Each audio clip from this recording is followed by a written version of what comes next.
अस्सलाम वालेकुम प्यारे दोस्तों, बोर्ड एग्जाम जल्दी ही शुरू होने वाले हैं। कुछ स्टूडेंट्स की तैयारी बहुत ज़्यादा अच्छी है, वहीं बहुत सारे स्टूडेंट्स ऐसे भी हैं जिनकी एग्ज़ाम की तैयारी अभी तक कुछ खास नहीं हो पाई है, या कहें जिन्होंने अभी तक कुछ पढ़ा ही नहीं है। ऐसे में सवाल आता है कि क्या कोई ऐसा तरीका है जिससे एग्ज़ाम में 1 या 2 दिन पहले फॉलो करके आप अपने एग्ज़ाम में पास हो जाएं? तो जी हाँ दोस्तों, ऐसा तरीका है। अगर आपकी प्रिपरेशन कुछ खास नहीं है और आप चाहते हो कि मैं पास हो जाऊं, तो ये वीडियो आपके लिए बहुत ज़्यादा हेल्पफुल होने वाली है। और जिन्होंने भी थोड़ा बहुत पढ़ा है, जो अच्छे नंबर्स लाना चाहते हैं, वो कैसे अपने नंबर को मैक्सिमाइज कर सकते हैं, इसके ऊपर भी आज की इस वीडियो में हम लोग बात करने वाले हैं। चाहे आपके एग्ज़ाम की तैयारी अच्छी हो या ना हो, ये वीडियो दोनों तरह से स्टूडेंट के लिए इक्वली इंपॉर्टेंट है। तो अगर आप बोर्ड एग्ज़ाम के स्टूडेंट हो और एग्ज़ाम में अच्छे नंबर्स लाना चाहते हो, तो कमेंट में इंशाल्लाह हम एग्ज़ाम में 95 प्लस मार्क्स लाएंगे ऐसा लिख दीजिए, ताकि शैतान आपको डिस्ट्रैक्ट ना कर पाए और आप अपने गोल को अचीव कर पाएँ। So let's begin. सबसे पहले बात करते हैं उन स्टूडेंट्स के प्रॉब्लम के सॉल्यूशन के ऊपर जिन्होंने अभी तक कुछ भी नहीं पढ़ा है और जो एग्ज़ाम के 1 या 2 दिन पहले पढ़कर पासिंग मार्क्स स्कोर करना चाहते हैं। अगर आप भी ऐसी परिस्थिति में हैं तो केवल 3 चीज़ें ही आपको एग्ज़ाम में पासिंग स्कोर दिलवा सकती है। Number 3, previous year questions.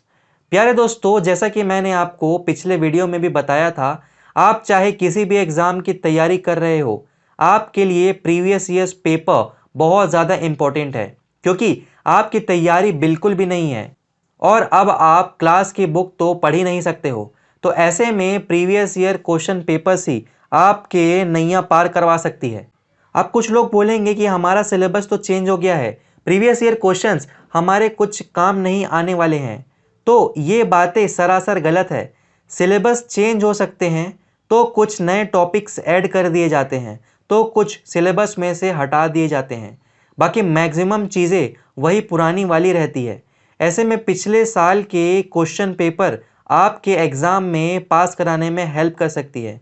Question वही रहेगा, बस क्वेश्चन पूछने का तरीका बदल जाएगा। इसीलिए अगर आपकी तैयारी बिल्कुल भी नहीं हो पाई है, तो आपको प्रीवियस ईयर पेपर ही पास करवा सकते हैं। इसके अलावा एक काम और हो सकता है, आपके जो भी सब्जेक्ट्स हैं, उनके जो टीचर्स हैं, उनसे बोलो आप मुझे ऐसे क्वेश्चन लिखवा दीजिए जिनके एग्ज़ाम में आने के चांसेस बहुत ज़्यादा है। उससे भी आपको बहुत ज़्यादा हेल्प मिलेगा, क्योंकि टीचर्स को पता होता है कि एग्ज़ाम का पैटर्न किस तरीके से है और किस तरीके के क्वेश्चन एग्ज़ामिनर पूछने वाला है। तो अगर आप टीचर से भी पूछेंगे और बोर्ड एग्ज़ाम की आप तैयारी भी कर रहे हैं, तो टीचर डेफिनेटली आपकी हेल्प करेंगे। एंड जो प्री बोर्ड्स के पेपर हुए थे, जो आपके टेस्ट हुए थे, वो सबको भी आप रेफ़र करिएगा, क्योंकि इस सेशन में जो भी एग्ज़ाम में क्वेश्चन आने वाले हैं, उन सब क्वेश्चन के बीच ही घूमेगा जो क्वेश्चंस आपके स्कूल एग्जामिनेशन में in the form of test, pre boards etcetera लिए गए हैं। तो अच्छे से आप उन क्वेश्चन को प्रिपेयर कर लीजिए। Now moving ahead to a next point, tip number 2, presentation. प्यारे दोस्तों, ऐसे कई सारे स्टूडेंट होते हैं जो बहुत कम पढ़ते हैं, जिनकी एग्ज़ाम की तैयारी कुछ खास नहीं होती। इसके बावजूद वो एग्ज़ाम में आपसे ज़्यादा नंबर स्कोर कर लेते हैं। ये चीज़ आपने भी नोटिस की होगी, लेकिन आप जानते हैं ऐसा क्यों होता है? ऐसा होता है उनके पेपर प्रेजेंटेशन के तरीके के कारण। जितना ज़रूरी पढ़ना है, उतना ही ज़रूरी, या कह लो उससे भी ज़्यादा ज़रूरी यह है कि आप अपने नॉलेज को एग्जामिनर के सामने कैसे डिलीवर करते हैं, कॉपी में कैसे लिखते हैं। अगर आपकी प्रेजेंटेशन स्किल अच्छी है तो आपको एग्ज़ाम में कुछ मार्क्स वैसे ही एक्स्ट्रा मिल जाएंगे।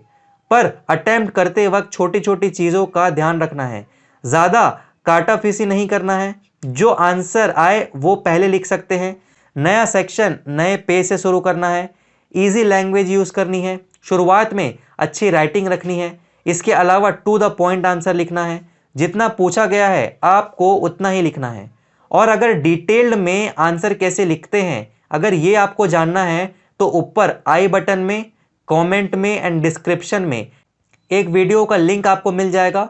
वो वीडियो देखिएगा, उसमें मैंने अपना रियल लाइफ एग्जाम्पल बताया है, साथ ही साथ किस तरीके से आपको पेपर में लिखना है, जिससे कि आपको 100 आउट ऑफ 100 मिल सकता है।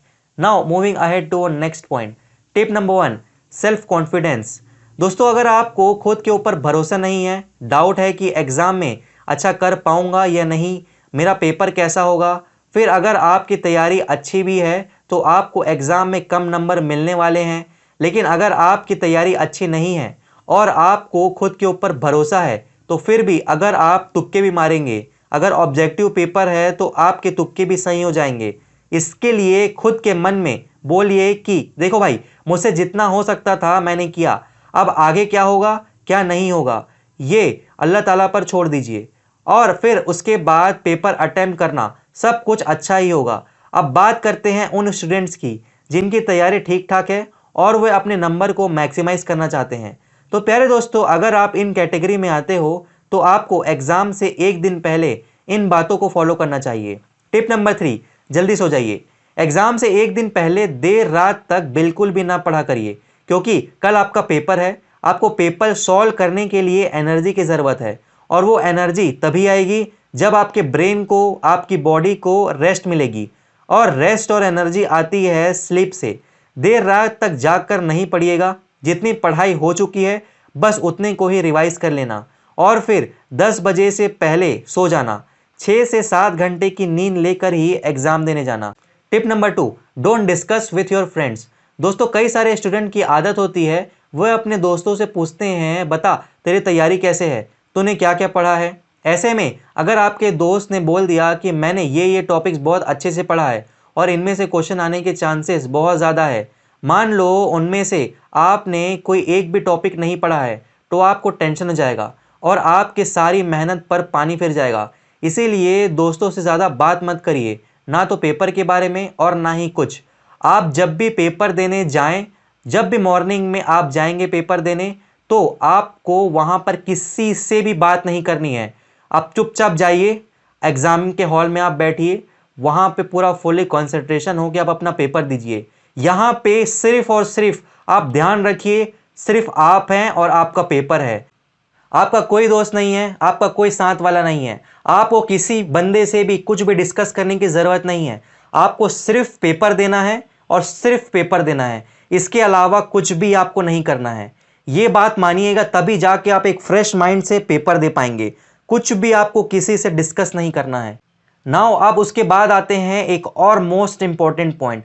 मान लीजिए कि आपका पेपर है, उसके बाद 1-2 दिन का गैप है, उसके बाद 1-2 दिन का गैप है, फिर 1 दिन का गैप है। इस तरीके से अगर आपका पेपर है तो आपको यहाँ पर जब आपका एग्ज़ाम का पेपर हो जाए, उसके बाद बहुत सारे स्टूडेंट ऐसा करते हैं, जो पेपर है उसको अपने फ्रेंड से डिस्कस करते हैं कि भाई इसका आंसर क्या है, इसका आंसर क्या है। उसके बाद घर में जाके कैलकुलेट करते हैं कि मेरा कितना नंबर आ रहा है और कितना नंबर आएगा। भाई आपको क्या करना है कि आपको कितना नंबर आएगा, कितना नंबर नहीं आएगा। आप जब भी एग्ज़ाम दे आप उस पेपर के बारे में पूरी तरीके से भूल जाइए। वो पेपर आपका हो चुका, जैसा जाना था वो चले गया, अच्छा बुरा। अब आपको नेक्स्ट पेपर के लिए प्रिपेयर करना है। जो चीज़ होना था वो हो गया, आप अपने फ्रेंड से डिस्कस नहीं करेंगे, इससे आपका दिमाग ही खराब होगा और कुछ भी नहीं होगा। अगर आपके बहुत ज़्यादा अच्छे नंबर आएंगे तो वहाँ पर भी आप एक बायस्ड हो जाएंगे कि मुझे सब कुछ आता है, और दूसरे पेपर अगर वो हार्ड आ गया या इजी आ गया, इट डजेंट मैटर, लेकिन आप उसके लिए अच्छे से तैयारी नहीं कर पाएंगे। और अगर आपका पेपर बुरा गया और अगर आपने फ्रेंड से डिस्कस कर लिया तो वहाँ पर भी आप डिमोटिवेट हो जाएंगे और नेक्स्ट पेपर पर उसका आपका इम्पैक्ट पड़ेगा। सो प्लीज़ आप ऐसा मत करिएगा। आप पेपर में पहले तो कुछ भी मत लिखिएगा आंसर वांसर की मैं घर में जाके चेक करूंगा, नहीं, आपको वैसा कुछ नहीं करना है। आपको एग्जाम में जाना है, पेपर लिखना है, आपको उसके बाद डिस्कस नहीं करना है। आप चाहो तो वो पेपर फाड़ के फेंक दो, लेकिन प्लीज आप वो डिस्कस मत करिएगा। पेपर आप दीजिएगा, उसके बाद चुपचाप आके घर आइएगा और अपना नेक्स्ट पेपर का प्रिपरेशन करिएगा।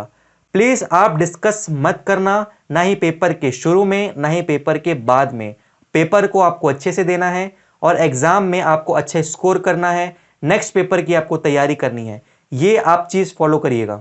Now moving ahead to our next point, tip number 1, write the answer to the point. दोस्तों अगर आपकी तैयारी बहुत ज़्यादा अच्छी है और आपने किसी टॉपिक के बारे में बहुत अच्छा कुछ पढ़ा हुआ है, मान लो उस टॉपिक से रिलेटेड कोई 1 या 2 नंबर का क्वेश्चन आ गया, तो बहुत सारे स्टूडेंट उस क्वेश्चन के आंसर को बहुत ही बढ़ा चढ़ाकर लिख देते हैं और बहुत सारी बातें उसमें लिख देंगे। ऐसे में टाइम भी बहुत बर्बाद हो जाता है और चांसेस भी बढ़ जाते हैं आपने जो एक्स्ट्रा वर्ड लिखे हैं एग्जामिनर उनमें गलतियां ढूंढ ले। इसीलिए आपको आंसर टू द पॉइंट लिखना है। आपको आंसर टू द पॉइंट लिखना है।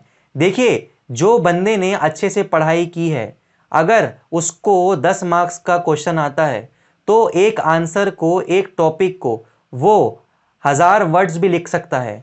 और अगर 1 नंबर का क्वेश्चन पूछा जाए तो वो अपनी नॉलेज को 3 से 4 लाइन में लिखने की भी कुव्वत रखता है।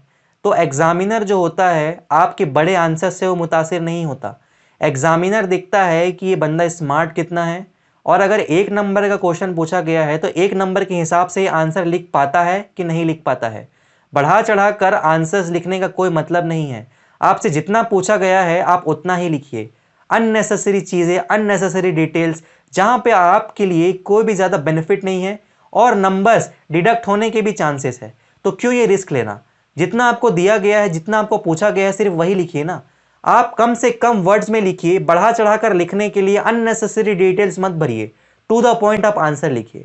ना दोस्तों, अब हम लोग वीडियो को समराइज करते हैं। देखिए, अगर आपने कुछ भी नहीं पढ़ा है तो आपको लास्ट ईयर के previous year question paper solve करने हैं। खुद के ऊपर आपको भरोसा रखना है। अगर आपकी तैयारी ठीक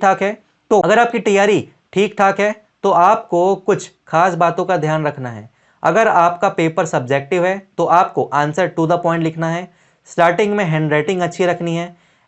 एग्जाम से 1 रात पहले जल्दी सो जाना है। ज़्यादा टेंशन नहीं लेना है। खुद पर ट्रस्ट करिए। हमने अपना 100% दे दिया है। अब जो भी होगा अच्छा ही होगा। सो आई होप कि आपको आज की वीडियो पसंद आई होगी। अगर इस वीडियो ने आपकी लाइफ में कोई भी वैल्यू ऐड की है तो इस वीडियो को लाइक करिए। कमेंट में बताइएगा कि आपको वीडियो कैसी लगी, और इस वीडियो को अपने दोस्तों के साथ शेयर कर दीजिए। हो सकता है तो अपने व्हाट्सएप स्टेटस पर भी शेयर कर दीजिए, ताकि और भी हमारे भाई बहनें इस वीडियो का फ़ायदा उठा पाएँ। आपने मुझे इतना समय दिया उसके लिए थैंक यू वेरी मच। मिलते हैं फिर एक नई वीडियो में। तब तक के लिए अल्लाह हाफिज़।